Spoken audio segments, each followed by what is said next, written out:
pledge allegiance to the flag of the United States of America and to the republic for which it stands, one nation, under God, indivisible, with liberty and justice for all.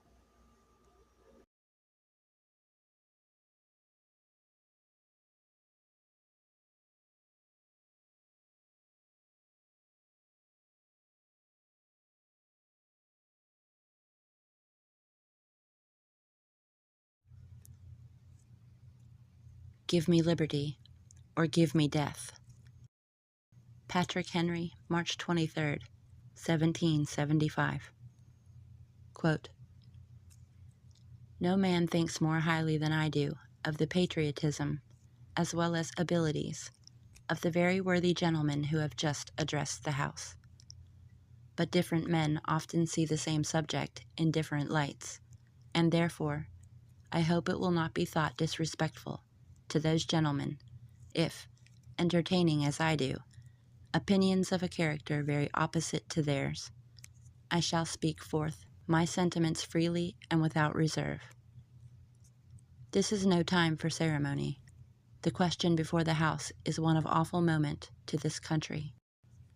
For my own part, I consider it as nothing less than a question of freedom or slavery, and in proportion to the magnitude of the subject, ought to be the freedom of the debate. It is only in this way that we can hope to arrive at truth and fulfill the great responsibility which we hold to God and our country.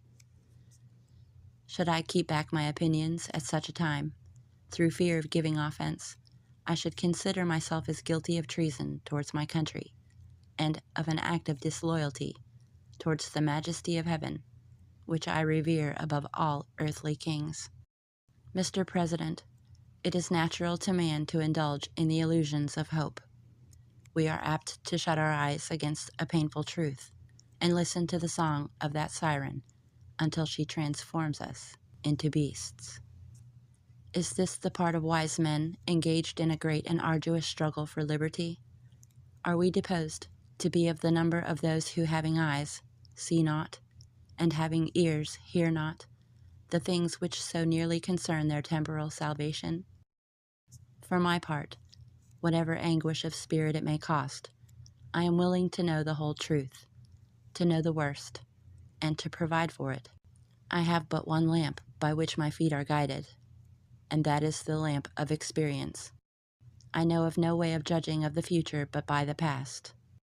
And judging by the past, I wish to know what there has been in the conduct of the British ministry for the last 10 years to justify those hopes with which gentlemen have been pleased to solace themselves and the House.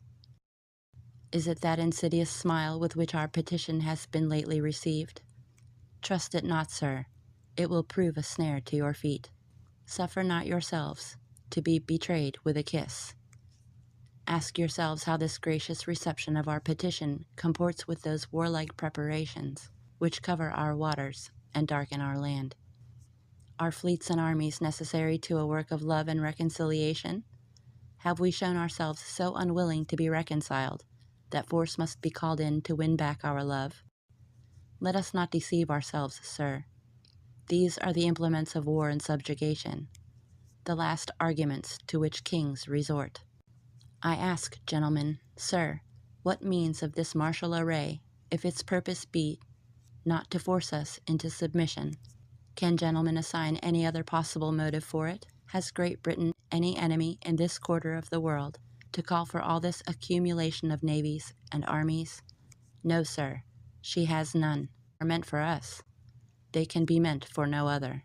They are sent over to bind and rivet upon us those chains which the British ministry have been so long forging. And what have we to oppose them? Shall we try argument? Sir, we have been trying that for the last 10 years. Have we anything new to offer upon the subject? Nothing. We have held the subject up in every light of which it is capable, but it has all been in vain. Shall we resort to entreaty and humble supplication? What terms shall we find which have not already been exhausted? Let us not, I beseech you, sir, deceive ourselves. Sir, we have done everything that could be done to avert the storm which is now coming on. We have petitioned, We have remonstrated, we have supplicated, we have prostrated ourselves before the throne, and have implored its interposition to arrest the tyrannical hands of the ministry and Parliament. Our petitions have been slighted. Our remonstrances have produced additional violence and insult. Our supplications have been disregarded, and we have been spurned, with contempt, from the foot of the throne. In vain, after all these things, may we indulge the fond hope of peace and reconciliation. There is no longer any room for hope.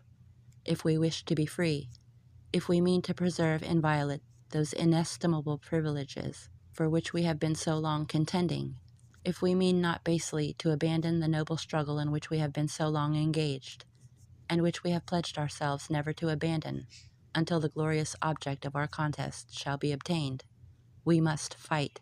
I repeat it, sir, we must fight. An appeal to arms and to the God of hosts is all that is left us. They tell us, sir, that we are weak, unable to cope with so formidable an adversary. But when shall we be stronger? Will it be next week or the next year?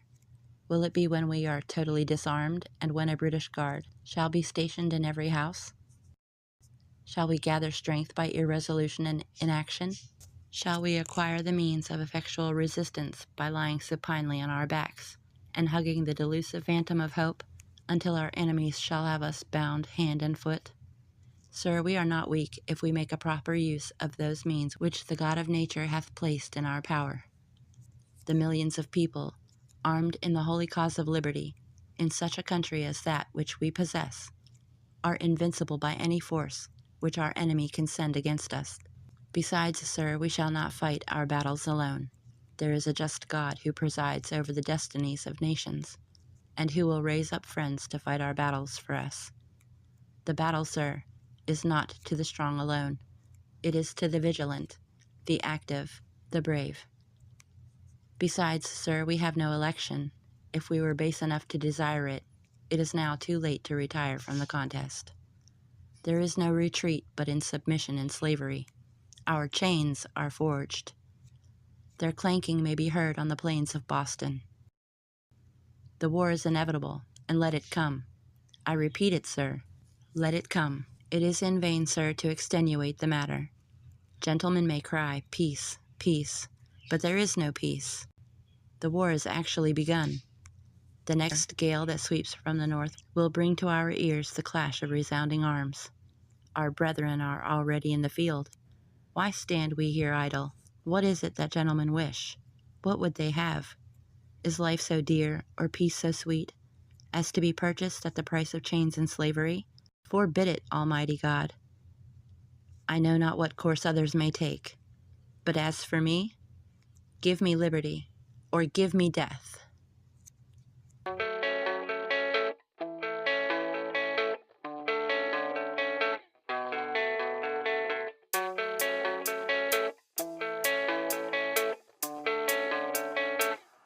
Yeah, I don't believe in destiny, I just do what's best for me. Don't listen to my enemies, they're just full of jealousy. Yeah, this legacy, you gon' see what's left of me. You gon' see success in me, you ain't seen the rest of me. I just wanna be the best at what I know, better than the rest, just watch me grow. Put me to the test and watch me go. This is my quest, I'ma make it known. They call me obsessive, oh I know. Call me selective with my notes, call me aggressive with my flow, call me offensive even though Joe, I ain't gonna lie, life's tough. Try to get by, life's rough. Try to do it right, it's not enough. Even though you try, you still mess up. But I'm still gonna fight for what I love, still gonna die for what I love, still gonna try, I won't give up, still gonna fight until I've won. They say I'm way too obsessed and I've got nothing left, and I'm not quite there yet, but those words they'll regret, cause I've got something left and I'm not giving in. I will not let them win, I won't stop till the end,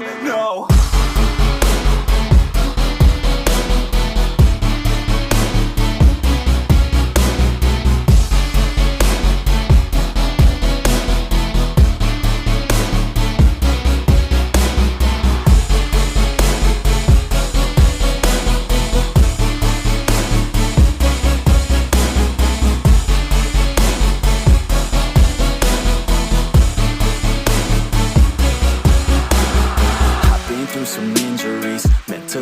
physically, studied them religiously, so I don't repeat history. And people won't admit to me they don't want a victory bad enough to get a C. They'd rather just go leave it be. And oh, this journey I've been on since 13, working hard and learning, never stopping searching. Yeah, it's burning, all this passion hurts me. I took action working, writing down these words. No, I'm not okay, I just wanna be something. I don't wanna be nothing, living all alone.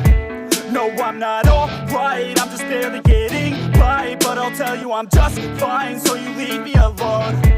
They say I'm way too obsessed and I've got nothing left, and I'm not quite there yet, but those words they'll regret, cause I've got something left and I'm not giving in. I will not let them win, I won't stop till the end, no.